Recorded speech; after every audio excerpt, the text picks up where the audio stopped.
Hey guys, it's Angus Pizano here with another album review, and look, where to start? Look, I've been waiting for Tame's fourth album to drop for 6 years. I know that other people have been waiting 5, but even before Currents dropped, I thought, when are they going to drop their fourth album? That's how much of a fan I am of Tame, and I will say this, it definitely rocked. It didn't rock as hard as I was expecting it to in certain aspects, but I'm certainly not complaining on the whole because Tame's Tame, dude. Just a few caveats before we begin. I think we can all agree, definitely not enough reverb, serious lack of echoey vocals. That was very disappointing, and let's not even get to the severe lack of sustain. The first track on the record, One More Year, look, it was cool. I was vibing at the time a custard donut. I don't know why that is. Let me know in the comments if you were vibing that. I'll take jam. I'll entertain jam. But look, if you haven't crushed a custard donut while listening to One More Year, have you even listened to the song? The next track, and I know that this is very food-oriented critique, but I was really reminded of this dope instant noodle that I could only find back in Seattle. And look, I'm going to be honest, man, I'm going to have to re-listen to that song because I was just thinking about the noodles the whole time. The third song had some very interesting snares on it, and I can only liken it to the most underrated album of the 21st century, which is definitely Metallica's Saint Anger.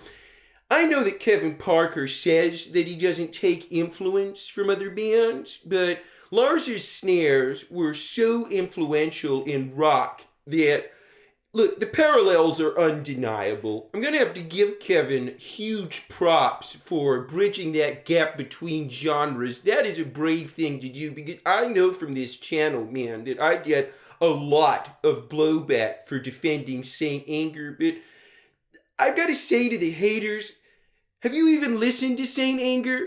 Because if you have, you'll know where I'm coming from. It is definitely a place of love. So, the next track, Posthumous Forgiveness. Look, it's not his strongest banger, but it's definitely not his weakest. It really highlights that Tame can be chill. He can really do that. And that's, I think, why we all fell in love with Tame in the first place. That and the fact that he sounds like Dredrick Tatum at the end of a hallway singing over elevator music. And look, I definitely fuck with Tatum. I really think that Dre should have, particularly on Detox. He really missed out on an opportunity there. And look, I think that for both of their careers, you really should tweet at Dre and say, yo, hit this guy up. It's only going to do wonders for both of your careers. Breathe Deeper.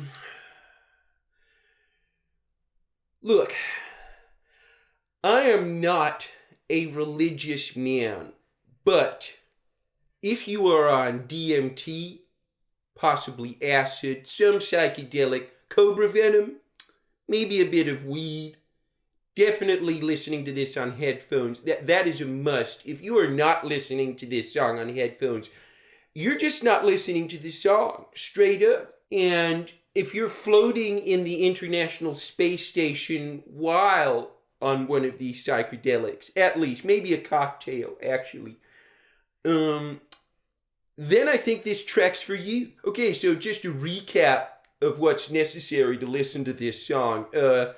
Cobra Venom, International Space Station, Noodles, Bong Hit, Phones, good phones.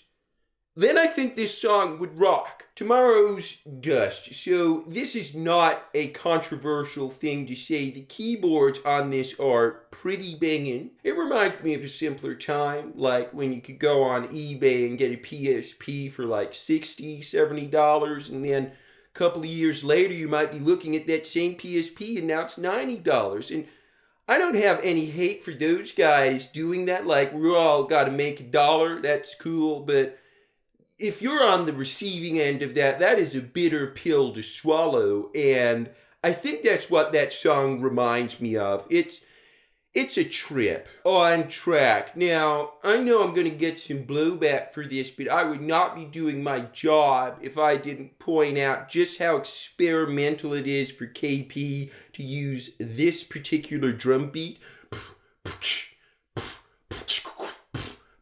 I mean, look, I'm glad he's doing new shit, but I was wondering on more than one occasion in this track, is this a Genesis song? Like, I had to check my Spotify that it didn't shuffle. And look, I like Genesis as much as the next man on the street, okay? Their seminal work, Abacab. Now, if that is not in your top 10 albums of all time, like, I don't know, like, good luck to you, man. But, it's just like, one of the mysteries of music. Like, some bands can pull off that drum beat, and some cannot. Tame cannot. Tame with Lost in Yesterday. Now, if I could only sum this track up in 2 words, I'd use amazing. If I might use 4, totally fucking amazing. He's really breaking ground in 2 ways. And let me break those down for you. The first one is he's vibing on memories. I was not expecting that uppercut. And then, while I'm dazed with that shit, bam, side hook, the fucking music video, man. It looks like, now dig this, it looks like it was filmed in the 70s. It was filmed last year. And I'm not stupid, okay? I know how they get the aesthetic of that. What I'm wondering is, how the fuck did they think of that style? That is dope. Is it true? Now, if you go look at my second channel, you will notice that I've been talking a lot about Elon Musk because someone has got to do that. And one of the main themes that Elon is constantly grooving on is robots. I don't think Tame wrote this song. I think a robot did it. And I'm happy to be proven wrong on that theory. Very happy. But if you listen to the chorus, like, I don't know, have you ever heard a human say anything like that? Look, I'm gonna be honest, I was pretty freaked out. Okay, it might be time. Now, this is definitely up for debate. Let me know in the comments if you think I'm off base on this one, because this discussion needs to be had.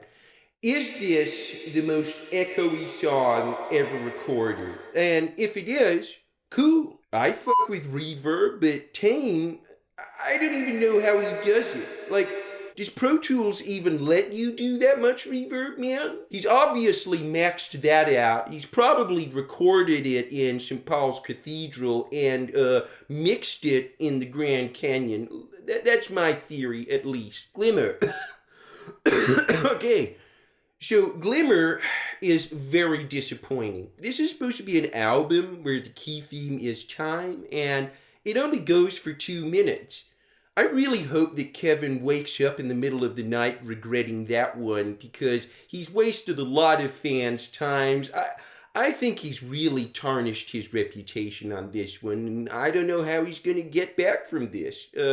Is this the end of the Tame experiment? Now, Tame's final song, and remember, I was on record wondering how he was going to bounce back from Glimmer, and he's done it, man.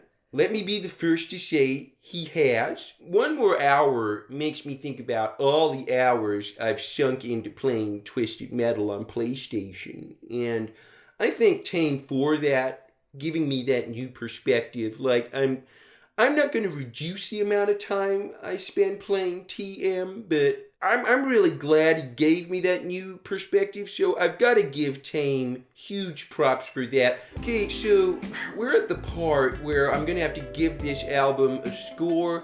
I'm going to give it a light 10 if you're listening to it on Spotify. Tape, hard 10, mini disc, a disappointing 9. He was not thinking about that format when he was producing this album, and That is a real shame. So let me know what you think. If you see anybody in the comments saying this is not as good as Currents, I want you to respond with what is. Make sure you click like. Let me know what album you want me to review next. I was vibing on Olivia Newton-John's and John Farnham's ambitious crossover, Friends for Christmas. This one I think is gonna be dope as fuck, but I'm open to suggestions. So that's Angus Pizano, over and out. Groove on that, bitches. Please share and comment below. Command.